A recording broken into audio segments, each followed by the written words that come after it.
గెలిచినాక రేవంత్ రెడ్డి గారు నీకు బీఫామ్ మాత్రమే ఇవ్వగలుగుతాడు, గెలిపియలేడు. నీకు గెలిపించేది బీసీలే. రేపు ఏ ఒక్క కులము ఓటేస్తే కూడా ఎవరు గెలవరు కదా.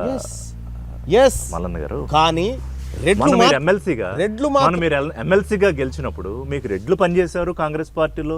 ఎవరన్నారు? రెడ్లు కూడా ఓటేసారు. ఎవరన్నారు? రెడ్లు పనిచేయలేదు మీకు ఎవరు? నన్ను ఓడగొట్టడానికి పనిచేశారు. కోమటిరెడ్డి వెంకటరెడ్డి ఓడగొట్టడానికి పనిచేస్తే కోమటిరెడ్డి మీకు అనుకూలంగా కోమటిరెడ్డి వెంకటరెడ్డి పోయి ఏమో అమెరికాలో ఉన్నాడు, పొంగులేటి శ్రీనివాసరెడ్డి గారు పోయి ఏమో దక్షిణాఫ్రికాలో ఉన్నాడు, కోమటిరెడ్డి రాజగోపాల్ రెడ్డి పోయి ఆస్ట్రేలియాలో ఉన్నాడు. నా ఎలక్షన్ జరుగుతుంది.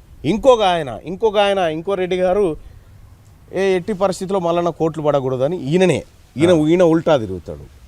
వీళ్ళందరూ ఆడియోలు వీడియోలు అన్నీ నేను వీళ్ళు చేసిన కథ అంతా నేను పంపించిన. వీళ్ళు చేసిన కథ అంతా ఇక్కడ తీన్మార్ మల్లన్న సస్పెన్షన్. తీన్మార్ మల్లన్న ప్రభుత్వ నిర్ణయాన్ని వ్యతిరేకిస్తే పార్టీ ధిక్కరణ కింద నాకు సస్పెన్షన్. ఇక్కడ గూడెం మైపాల్ రెడ్డి నిన్న తిట్టిన తిట్టు కాంగ్రెస్ పార్టీని, ఆ పదం నేను అనకూడదు. ఆయన జగ్గారెడ్డి గారు తిట్టిండు, కోమటిరెడ్డి రాజగోపాల్ రెడ్డి అయితే రేవంత్ రెడ్డి గారిని బ్లాక్ మెయిలర్, దొంగ అని చెప్పాను. డబ్బులు ఇచ్చి తెచ్చుకున్నాం అన్నాడు. వీళ్ళకేం నోటీసులు లేవు. సో అక్కడ అంటే వాళ్ళు బీసీలు కాదు కాబట్టి, వాళ్ళు రెడ్లు కాబట్టి వాళ్ళ మీద చర్యలు లేవు. మీరు బీసీ కాబట్టి మీ సొంత తాత జాగీర్ లెక్క పార్టీని వాడుకుంటారు కాబట్టి నేను చెప్తున్నా కదా. మీరు ఇదే సెంట్రల్ యూనివర్సిటీలో ఇక్కడ కూర్చొని మాట్లాడుతున్నాం కదా, మీరు రాసి పెట్టుకోండి. కాంగ్రెస్ పార్టీ ఇప్పుడు కామధేనులాగా ఉందిగా, దీని పాలన్నీ పిండుకొని దీన్ని బయటికి వెళ్ళగొట్టి వీళ్ళు కొత్త పార్టీలోకి జంప్ అవుతారు. మీరు చూడండి, వీళ్ళు ఎవరు ఇప్పుడున్న రెడ్లు మొత్తం వీళ్ళంతా మరో జాతీయ పార్టీలోకి జంప్ అవుతారు. చూడు, జాతీయ పార్టీ అంటే బీజేపీ ఇంకో పార్టీలోకి జంప్ అయ్యి ఎక్కడ అధికారం దగ్గర ఉంటే అక్కడికి వెళ్ళిపోతారు. వీళ్ళు చేసేది ఇదే. మీరు చూడండి, అదే జరుగుతుంది. ఇప్పుడు ఏంటి, మీరు కొత్త పార్టీయా లేకపోతే ఏంటి? ఆ ఉద్యమం ఎట్లా తీసుకెళ్తున్నారు? ఎందుకంటే రాజ్యాధికారం అనేటప్పటికీ పార్టీ, అసెంబ్లీ సిస్టమ్ అదంతా జరగాల్సిన అవసరం ఉంది. సో ఉన్న జాతీయ పార్టీలు కాదనుకుంటే అంటే అనుకుంటున్నారా?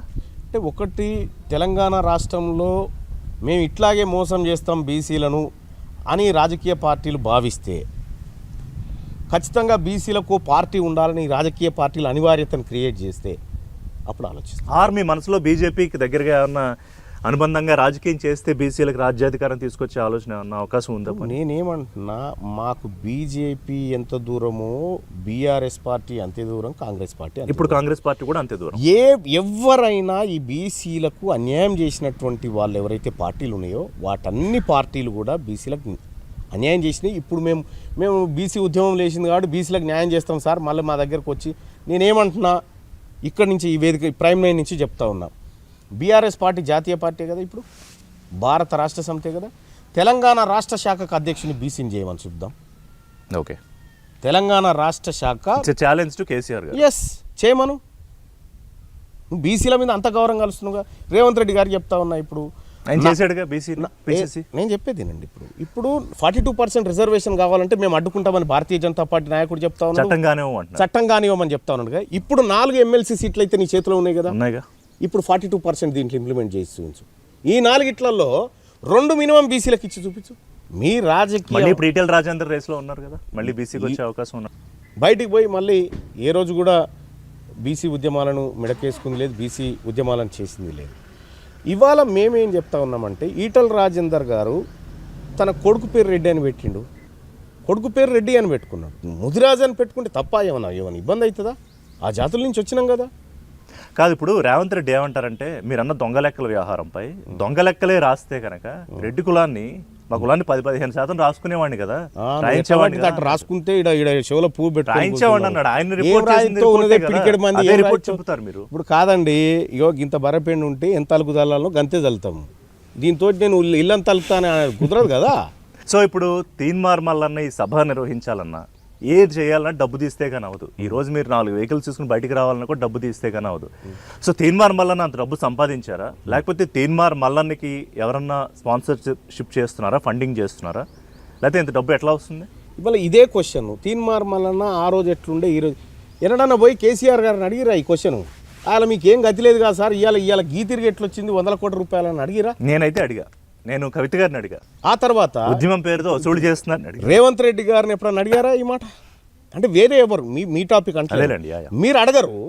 ఒక బీసీ నాయకుడు కాదు హెలికాప్టర్లో దిగితే మా మీటింగులు పెట్టుకుంటే మాత్రం అట్లెట్లా పెడతారు? హెలికాప్టర్ కొంటానంటున్నారు కదా. కొంటామని చెప్తున్నాం కదా. ఆల్రెడీ ఆర్డర్ చేశారా? నేనేమంటున్నా, బీసీలు 2 కోట్ల మంది బీసీలు తెలంగాణ రాష్ట్రంలో ఉన్నారు. 2 కోట్ల మంది బీసీలు ఒక పూట ఛాయ్ బంద్ చేస్తే హెలికాప్టర్ వస్తుందండి. ఒక పూట టీ బంద్ చేస్తే, ఆదివారం మటన్ బంద్ చేస్తే బీఆర్ఎస్ పార్టీని కొనేస్తాం మేము. అంటే నేనేమంటున్నా, బీసీలను తక్కువ అంచనా వేయకూడదు ఎప్పుడు. మా కాడ సో ఇవాళ మీరు ఇంటర్వ్యూ ద్వారా రేవంత్ రెడ్డికి, కేసీఆర్కి, బీజేపీలో చట్టాన్ని చేయకుండా ఆపుతానంటున్న నాయకులకి అందరికీ ఒక స్ట్రైట్ అవే ఛాలెంజ్ విసురుతున్నారు. ఏం చేసుకుంటారో చేసుకోండి, బీసీ ఉద్యమం తీన్మార్ మల్లన్న తగ్గేదేలే. అంటే టైం లైన్స్ ఏమైనా ఉన్నాయి దీనికి?